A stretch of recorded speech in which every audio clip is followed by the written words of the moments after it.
So what can we do to make this team better? I know we talked about the cons and pros of a player, but what do we need to make this? What we need to do to make this team better? I mean, to me, I just feel like we just need to be consistent, man, but not consistently like mediocre or average. I mean, it starts from the top. I don't really know, Law. I just feel like we have this talent. This is it's been a while. We built this talent, since 2010, and I will give Garrett his props. He did build this team the way you want it to be built as far as the offensive line. He has structure, so I cannot dog him on that. He has structure. He has built a good team. I mean, we are a team that can contend every year for playoffs and Super Bowl. We have a type of team we can contend every year now. I think the problem is now is we have to take it to the next level as far as our coaching, the players. We got to get serious. And that's where it comes back to me with Charles Haley saying Jerry built a house with a bunch of damn losers. It's the truth. And when he's talking about the mentality, when he listen what Haley says, he was saying the truest stuff in the world. He's saying teams don't fear you. He said it. Teams ain't scared of y'all. Ain't nobody scared of the Dallas Cowboys. And see, that's the problem. Cowboys think people are scared of them. No, they're not. Nobody's scared of y'all. Okay, so get that mentality out your head and start coming in. He said guys were doing gassers and they're getting gassed after 20 and 30 yards. He's saying they're coming back from next year after 13 and 3. He said our teams worked harder. When we had that loss, we would have came back harder. He said this team came in like, yeah, we're just going to do what we did last year. And it was true. If you looked at our team, it just really looked like we came in like we were just going to do the same thing. And it wasn't true. It's like we got to get the mentality up in that building that, look, we ain't them same Cowboys no more. We like everybody else. So we need to act like everybody else and grind hard and stop thinking we just the Cowboys and we're going to walk in there and teams going to lay down on us. It's not happening. This ain't them 90s no more. We need to show and prove. Show and prove. So, Darreck, do you have like any stats or any records showing what our records are after a winning season? Do you have any of those numbers there? I can pull them up real quick, but I know I mentioned this, I think, last time we were on. I think it's like 2008, 2009, I think, was our last time to have, I think it was either 10-win seasons or just winning seasons back to back. So we've been hot, cold, and it seems to always be an even numbered year that we do something. So let me pull that up and I'll get back with you on a sec for that. I mean, doesn't it almost seem, Law, that when every year that if we have a good year, just like I was saying, the trend says with Garrett that this year that he's going to have a good year. So that's where I get kind of worried, because it's like if you have the good year and we fail again in the playoffs, are you going to get an extension because you made the playoffs again and you had a positive record? And that's going to be 3 years of positivity records, and people are up top are going to look at that and give you an excuse. Well, that's going to be one of the things. I think I saw somewhere out there that we had the 15th top, or I guess 15th hardest ranked schedule. So hopefully from there we probably win more games just off of the strength of schedule alone. So if you're talking about Jason Garrett putting his team in the right position for this year, I'm predicting, and I just hate to say this, but it may just be another 12-4, 13-3 type of year. Believe it or not, I'm saying it first. I feel it. It's just one of those things. We're going to bounce back. Jason Garrett on even years got a spectacular record, So it's just one of those things. Cowboys haven't had back-to-back 10-win seasons since the 90s. And as far as just back-to-back winning seasons, they had 05 to 09, where they went from 05 forward. They went 9-7, 9-7, 13-3, 9-7, and 11-5. So that's the last time that they put together a streak of consecutive, technically winning seasons. But if you want to talk about 10-win seasons back-to-back, then we're looking mid-90s.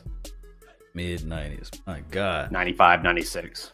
But I mean, what's been our mantra? It's just like something always happens to us. Just like when you were talking about Law, when you was like, when we sign a contract, it seems like somebody always gets hurt. I feel like, man, are we cursed right now, man? Like, are we cursed right now? Because it seems like always something happened to us. We get a nice lead and some of our team comes back on us. Like, I don't want to see that anymore. I'm tired of our team having this talent. And this was another year where we should have did something, not to lament on it, but this was a year where I felt like this was our year just as good as anybody else's year. And even 2018 is our year is just as good as anybody else's because we can beat any team in the NFL. We have the talent to beat any team in the NFL. And I feel like it's time for us to go in there and not just do it against these regular teams, do it against these tough teams and dominate them, not just always waiting until the fourth quarter on the edge of our seats, biting on our nails. Are we going to pull this out? It's got to be sometimes where we could just coming in and finally getting our mantra that we had. If Jason Garrett had that mindset of building them teams from the 90s, then get that mindset that he had in the 90s, and let's go in there and beat these teams like we're supposed to and not lose games that we're not supposed to lose. Well, that's what I thought about. If we just figure out a way, we top 8 in defense. If we can just get around to like 2 or 3, right, overall in defense, and we know that this running attack with Ezekiel, if he can stay off the field, troubles off the field, and just stay focused on football this year and try to get back to the tops, then the problem that a lot of people are lamenting about or saying about the Dak Prescott can't throw the ball and this stuff, I'll give you that. I give them that little small, critique. But if we run this ball and we have a top 5, top 3 defense, then we should make it at least deep into the playoff. And then we need to have some way, somehow, Jason.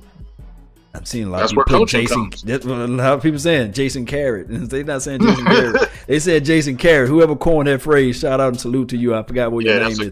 Jason Garrett. But what they're saying is his adjustment, whenever it comes to that point, he just have to play. He have to coach his best of the best football, or we have to make 0 mistakes. And we have to figure out a way to get to the Super Bowl. I know I hate to say the Super Bowl when we have yet to play a game yet this season, but I'm still optimistic about this 2018 season because for one, is an even year. For two, we got to show some way somehow to pull something out. We just can't just be America's team just being this 8-8, 8-8 feel. Although we didn't go 8-8 last year, we went 9-7, which we should have went 8-8. Because if we fool around and get a horrible draft pick with this pick, I'm really gonna look at that Eagles game differently. Yo, I just want us to get back to the NFC Championship, man. I'll take that. I mean, we hadn't been there since what, 95 either. So yeah. Same deal. I just want to get to that point. It's been 20 plus seasons just to get there, let alone to the Super Bowl. But Darreck, I'm greedy, man. I'm greedy, man. I want to get all the way to the Super Bowl and win it. I wouldn't say no to that. Yes, yeah, it's I feel like, you know what, it's time. Cowboys fans are hungry, and I'm tired of hearing these other fans and just talking this trash to me and running their mouths. I'm tired of hearing them I can't even argue with nobody anymore because the first thing that come out their mouth is 20 years. That's the first thing that come out their mouth. They don't say nothing else to me. They just say 20 years, and there's nothing I can say back. Nothing we like can real do like real talk. Like there's nothing I can say back. What can I really say back? What?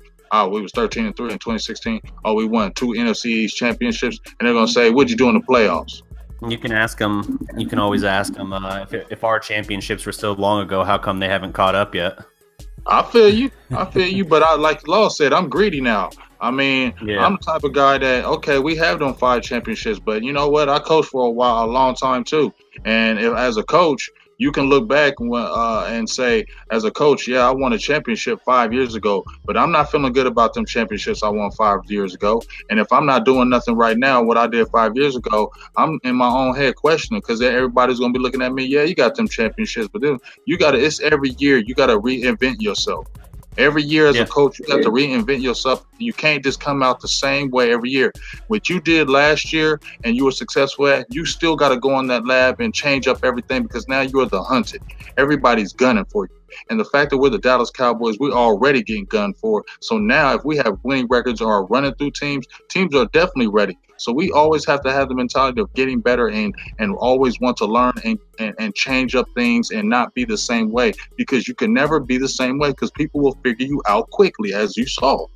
Yeah, you preaching to me now. So shout out to Italian Cowboys for coining the phrase Jason Carrot. Tell them to make that. Tell them to make a meme. Somebody make some t-shirts. Make some memes out there. Make that carrot top right there, boy. I'll buy that t-shirt all day. But the thing is with this, we forgot to talk about this and we kind of glossed over it. Or let's say, for instance, we do sign D-Law. What's the ramification? What money do we have left? Because I'm tired of this measly little $19 million that we have. So if we sign him up, what we have left to play? What's next in our bank? You know, who can go out and talk? Darreck, what we got, man? Repeat that last part. Sorry. So I was trying to look up something for us. Yeah. The thing is, if we sign the ramification of signing D-Law, you know, what will we have left in the bank? If they franchise, right now we franchise. Yeah, franchise them, you know. I mean, that's still pretty much all our cap room right now. Talking about this offseason, I think we have like 17.8, I want to say. And franchising would be right about 17, I believe. So, I mean, as it stands right now, that would pretty much be your moves, I think. Somebody put in there $2 million. Because then they've been talking about restructuring Travis Frederick's deal. Because he just signed that deal, and Dallas is good for restructuring. They definitely said they didn't want to touch Tyron Smith because of his back, and you don't want to restructure him because you don't know if he's going to play. You can restructure Deb, but I don't know if they want to do that because of what can happen. You know, they could still cut him, which I don't think it can happen, but you can save money there. They said Benson Mayowa, who I don't think needs to really come back for us. You can cut him. That's going to save money on the cap. Orlando Scandrick, if you cut him or maybe get some a trade, you can get some money freed up that way. And I said, you know, I'm not beating up the Cole Beasley thing, but I still feel like we need to get something for him. I feel like we need to do something with that and get some capital back for him.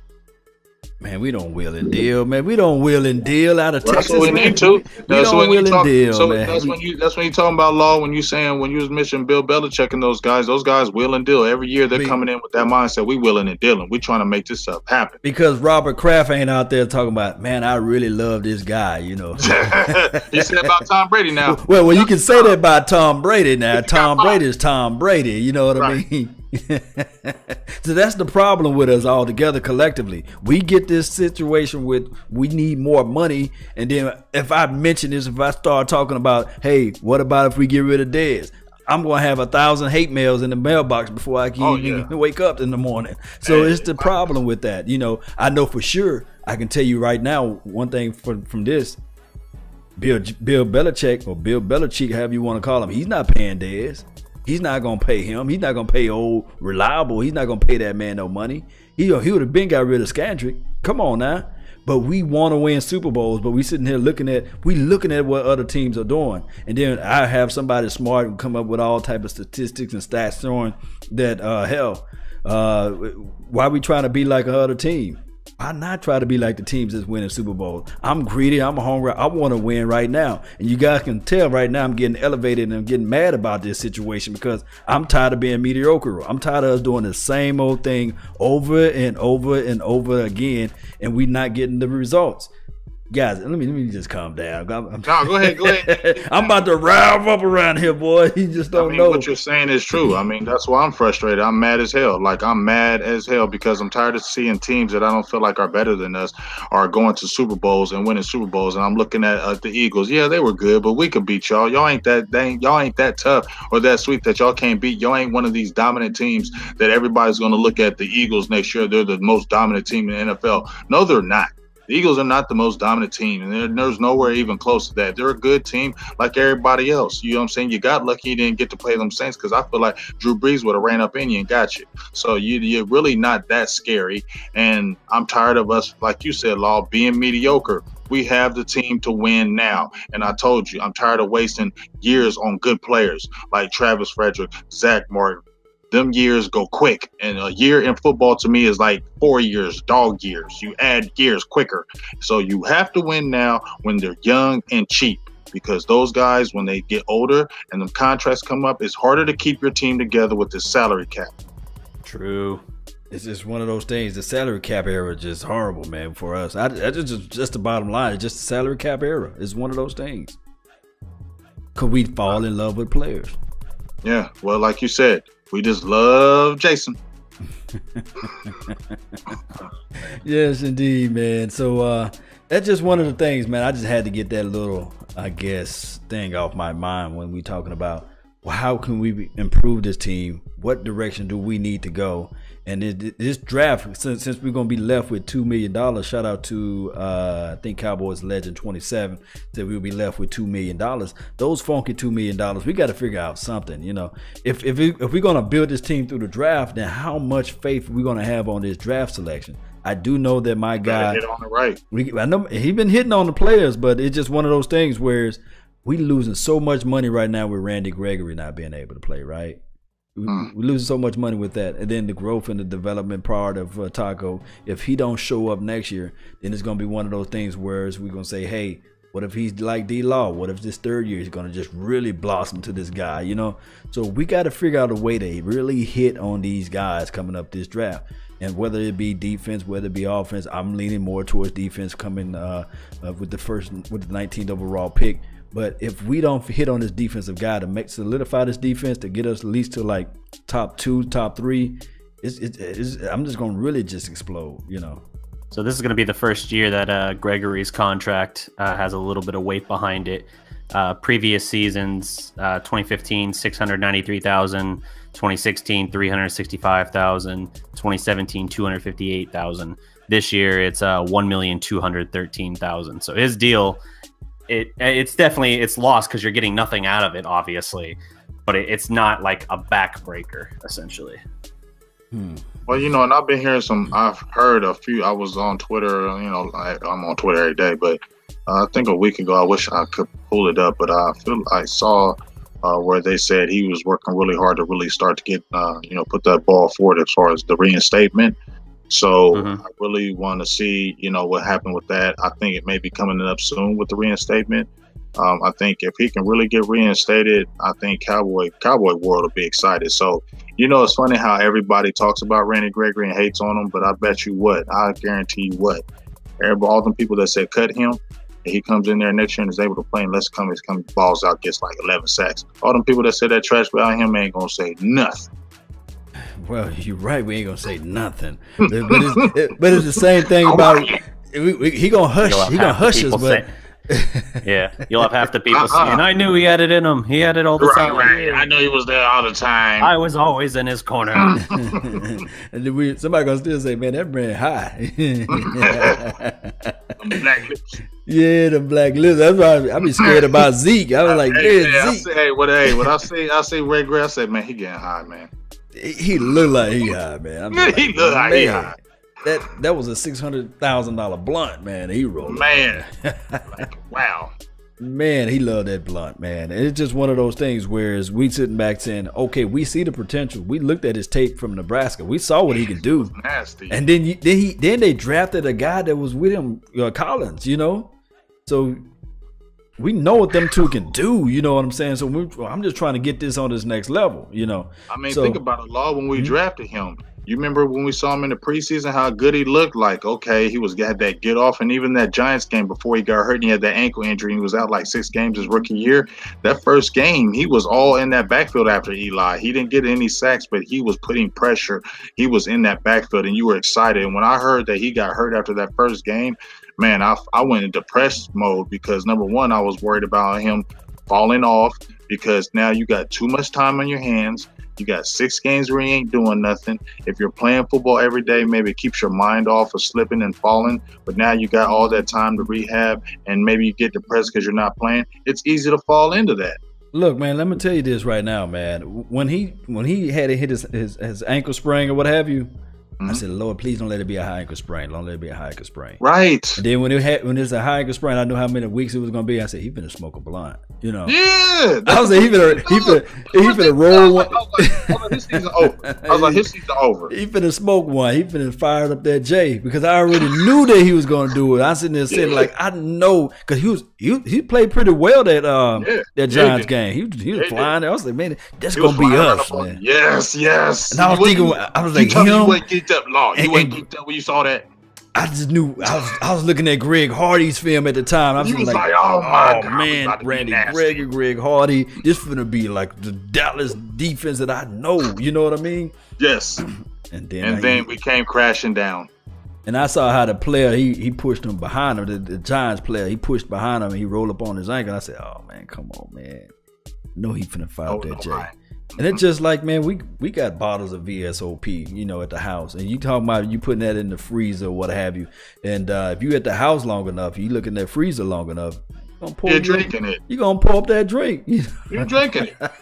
Don't tell me you ain't drinking. And you playing. Here's the biggest thing. Me and you average. I mean, we go to work, everything. These dudes playing in the league, so you really feel like they untouchable. That's just the way it is. And it's just crazy, man. It's things that it's a plant, and I understand that a lot of people, it's a sticky topic for a lot of people because I'm not promoting people go out and take marijuana and do drugs or what have you. Kids, stay off the weed, okay? I'm not saying that because I try to keep everything PG-13, but what I'm saying is Mama, I love you because my mama watched this show. Mama, I love you. But I'm telling you right now that it's just one of those things where I wish the NFL was with the NBA policies and the NHL and the baseball policy. They don't test like the NFL does. And think about this collectively. If you don't put your stuff out there, then you won't get bad press. You won't get bad publicity and all this stuff. It's just crazy. Yeah, it's but you know what? It's also those unions are a lot stronger than the NFL unions. And I think that's what the biggest problem is with the NFL is that they don't have a strong union. I mean, even with the contracts and the money, you see how far back they are as far as money, even though it's a big contract in the NFL, it's small on the scales of NBA or the major leagues. Even in hockey, those contracts trump the NFL by far. And I feel like physicality in the NFL is the worst of all of those sports. But you know, that NFLPA needs to really step up, and these upcoming negotiations, and really needs to be about them players this time, and they need to really make some moves, and they really need to take a stand on what they're really trying to make, because if they don't, the owners are always going to win. But my thing is this, and I know we about to almost trying to close it out, but my thing is this with the NFLPA.